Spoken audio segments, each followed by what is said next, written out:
Ngereyo Kafeero ono bwe yajja ewammwe abantu bamukkiriza nti ddala asobola okuyimba. Bagoberera Focus TV mbebaza, thank you so much. Abagoberedde episodes zino eza Dr Catherine Barret Gaines.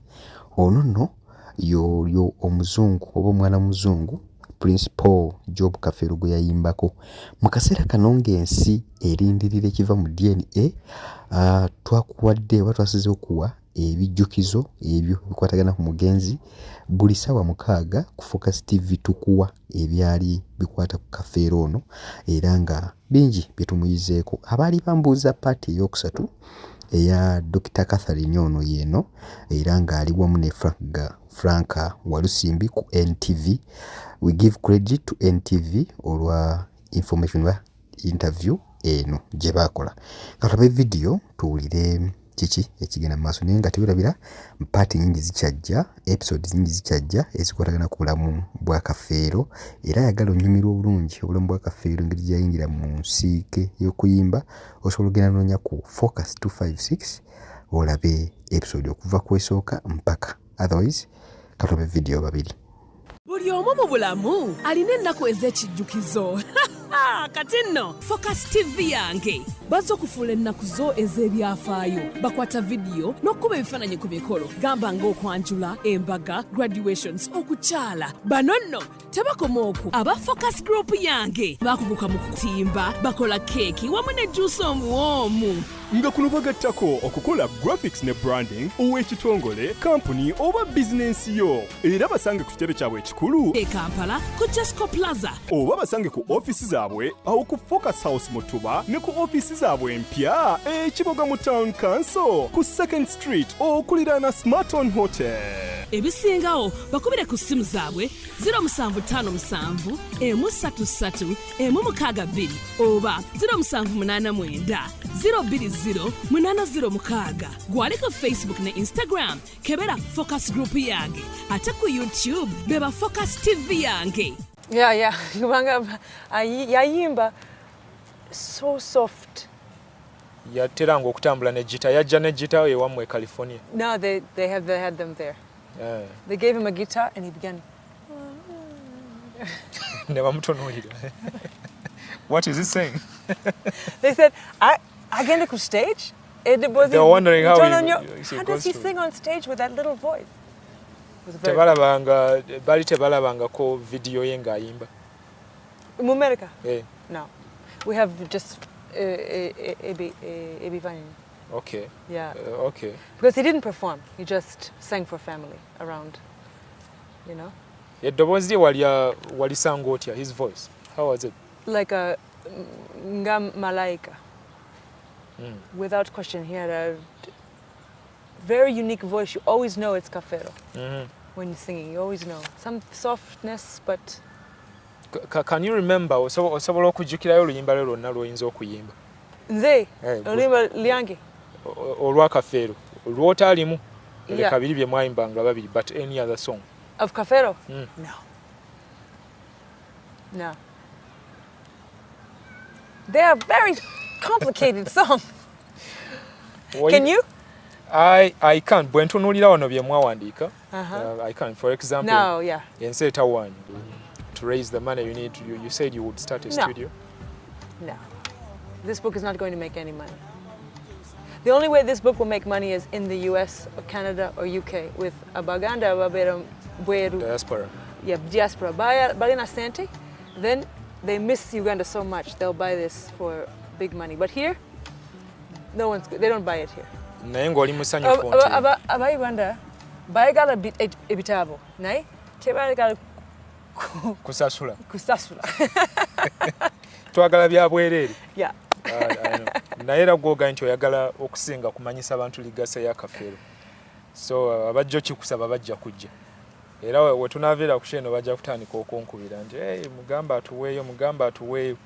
But ndowooza lwaleero eyasooka kulaba ekitabo kino ku TV. See, now they can see it. Leero lwe lusoose ekitabo kino. So a serious book. Hardcover, jamuyita hardcover. Mu Uganda or okay, you hear about a book, you think, akabulijjo, some A4 paper staple. But this is a serious book, full color. Ebitabo mbiraba mu US bawandiika ebitabo bwe bityo. Very high quality. Hardcover quality. Very high quality. It's a very nice book. Kafeero yakutwalako ewaabwe ebukunja. Yeah, of course. Bukunja, bali abantu mboza. Yeah, story. That's it's I don't know. But Masaba. It's a legend story. It's been told for so many years. No, I know the village well. Did you like the countryside? Yes, very beautiful. Ate abantu be? Balungi. Bakwagala. Nboza? Have you heard something different? Simanyi. Ebiseera ebyo nali sigenda nnyo mu bitundu bw'ebyo nandibabuuzizza.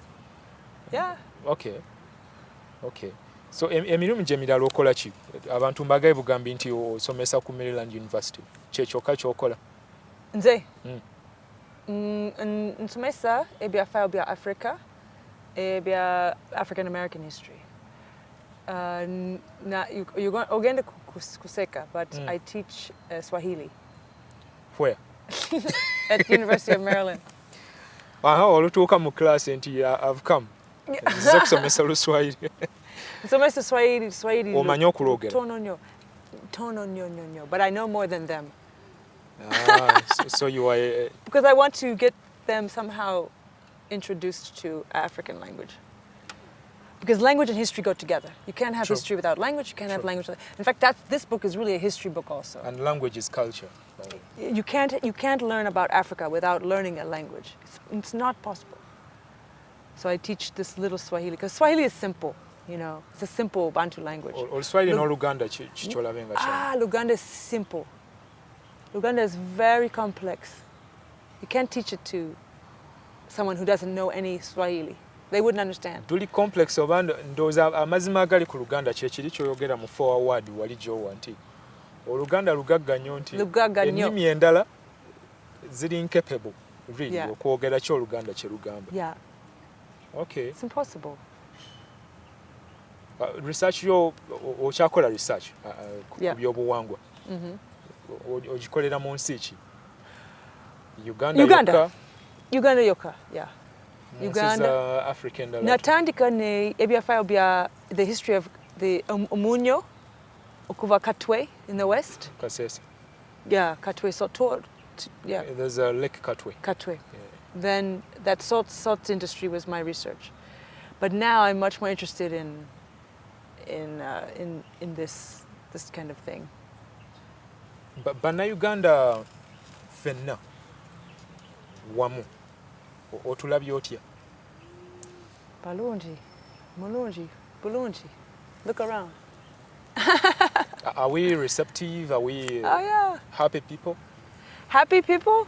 I don't know. The ones who are happy are happy. The ones who are not happy are not happy. How can everyone be happy? It's impossible. Why? Why would that be possible? Why would that be true? No, it's a great place. It's a wonderful country.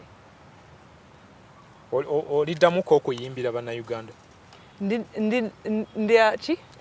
Will you ever record anything else in Luganda? Record? Music, yes. Yeah, if someone writes a song, I'll record it. Me sinze kuyiya mu Luganda. Kubanga, and Yagamba. Okay, you know Susan Chiguli, the poet Susan Chiguli? Mumanyi, Susan Chiguli. She interviewed him. And Kafeero told her, I dream in this language. Alootera mu Luganda bw'aba aloota. You see, nze nloota mu Luzungu. Nagwe oloota mu ki? Nze ndoota mu nnimi zonna ndowooza. Buli lulimi lwe njogera nsobola. Nnimi zonna? Waliwo nze mmanyi. Nze ndootera mu obwongo buloota mu lulimi lwe lumanyi. Bwe mba nnyinza okuloota. Nagwe oloota mu lulimi ki? Oluganda n'Oluzungu. Luganda. N'Oluzungu? Ne 4 hours, yeah. Okay. Waliwo lwe ndoota nga ndi mu kibiina. I believe that nsomesa. otandike mu lulimi ya olw'obumanyi. Yeah, your real language. So I could never write in Luganda. Juliana wagamba nti kampandiika oluyimba tuluyimbe ne Catherine ono osobola okuyimba? Yeah, nsobola okuyimba. Ayiya nyimba. Tewali tabu. mu America era nayo oyimba oba obeera ku bya kusomesa na kuwandiika. Do you do music as a hobby back in US? No, not music. Comedy. I do comedy. Stand-up comedy. Yeah. Really? Yeah. Ukikolera wa mu theater? Well. Yeah, but omanyi owulira ku Apollo Theater, Harlem, New York. Apollo. Showtime at the Apollo. Nze ndi mbeera wano sitambula nnyo ndi Uganda. It's a very famous theater in New York. I performed there. Okay. Buli ddi? Yeah, comedy. When? Every Tuesday, every... Not now. Now I'm performing in more local places, but that was my big shot.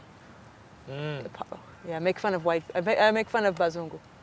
Okay. Yeah, because Bazungu are very funny. Wabitandika ddi ebyokukola comedy? Oh, right from secondary. Okay. Yeah. Omaze ekiseera ki ng'osomesa? Somesa? Yeah, how long have well, you been? natandika kusomesa mu primary. I taught primary school, then secondary. Then when I finished my doctorate, PhD, I began university. So I finished the doctorate in 2001.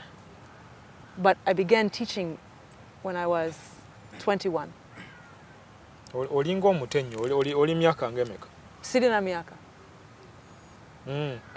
Naye oli mulamu. Abakazi teboogera myaka. No, we don't. Okay. Olina myaka me? Nkuze nkulidde ddala. Yeah, that's good. Kuba tombulidde naawe gijjo, so I can't even tell you. Kirungi. Right. Oli mutuufu. Ddala lwa Prince Ronnie. Oyagala Prince Ronnie? Prince Ronnie mwagala nnyo. You know, njagala yambala nane. Prince Ronnie ali muntu mutuufu ddala. He's real. He's a real person. Ronnie. Yali teyeeyimbako ye. Yabeera ekitoro Entebbe. He's real. Prince Ronnie, you can go see him. Really? Yeah. He's not a prince, but he's Ronnie. Ronnie alina omuwala gwe yali ayagala Kafeero nga amumanyiiko. He was a fan, a very big fan. So Kafeero knew the woman Ronnie was dreaming about? No, he just created the song. It's not a true story, but it's a real person. Kafeero, he created all of these songs. But yeah, I also have two favorite songs. Njagala nyo nyo nyo ndigala kudeo bukunja. Yeah. That one. And then he remade it at the end of his life. When he knew he was going to die, he remade that song. So it's very touching when he says, Njagala kudeo bukunja, don't forget about me. It's very touching. And then the other one is Olulimi Lwange.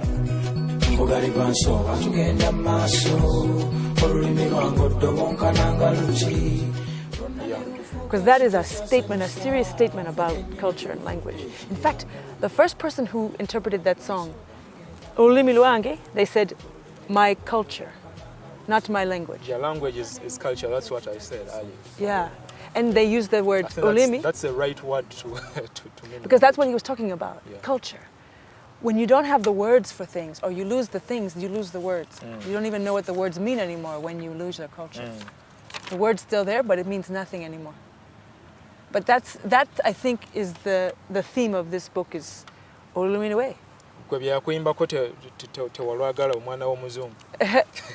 Omwana W'omuzungu is funny, it's very funny, but it's not his best work. Okay. Otukoze bulungi. Webali nnyonnyo ssebo. Webale kujja nsonyiwa simanyi Luganda, nsonyiwa sibo. No, oyogedde lw'osobola. Kasita oyogeddeko lw'osobola. Nkyayiga. Ngenda mpola. Okuyiga tekukoma. Naffe oluzungu tusiiba tuyiga buli lunaku, you learn something new. Webali kubeera mu luzungu nange. Yeah, njiga nange luyige, I'm still learning. Negwe omanyi luzungu ndowooza? Olutonotono. Kino ky'ekitabo kya Catherine Barret Gaines, One Little Guitar, The Words of Paul Job Kafeero. Mu bookshops zonna mu Kampala, mwekiri Aristotle, ku Mukono bookshop zonna, atubulidde nti ebitabo yabitaddeyo. Osobola okuyitayo n'ensinja $5,000. Ng'ogula ekitabo, ogende otereke bino byafaayo bikulu nnyo, ennyimba za Kafeero ng'ate bazivunudde mu luzungu, n'ebigambo ebirala ebikwata Kafeero, ebyafaayo bye, n'ebintu ddala bye weetaaga okumanya ku musajja oyo ow'ebyafaayo. If you want to pay less than $50,000, find Swaz Kafeero. And he will negotiate. Bw'oba toyagala bw'oba emitwalo 5 togisobola noonya Swazi Kafeero abeerawo. Body around, just to find him. Bw'ogwa ku Swazi Kafeero mugambe mulamuzaganye. Yeah. Ojja kigula ndooza mitwalo half price. Ebiri kitundu He negotiates. Kale. Okutuusa omulundi omulala nze Frank Walisim. Buli omu mu bulamu alina ennaku ez'ekijjukizo. Kati nno Focus TV yange bazze okufuula ennaku zo ez'ebyafaayo. Bakwata vidiyo n'okkuba ebifaananyi ku mikolo. Gamba ng'okwanjula, embaga, graduations, okukyala. Bano nno tebakoma okwo. Aba Focus Group yange baakuguka mu kutimba, bakola keeki wamu ne juice omuwoomu. Nga kuno bagattako okukola graphics ne branding ow'ekitongole, company oba bizinensi yo. Era basange ku kitebe kyabwe ekikulu e Kampala ku Jasco Plaza. Oba basange ku office zaabwe awo ku Focus House mu Tuba ne ku office zaabwe empya ekiboga mu Town Council ku 2nd Street okuliraana Smarton Hotel.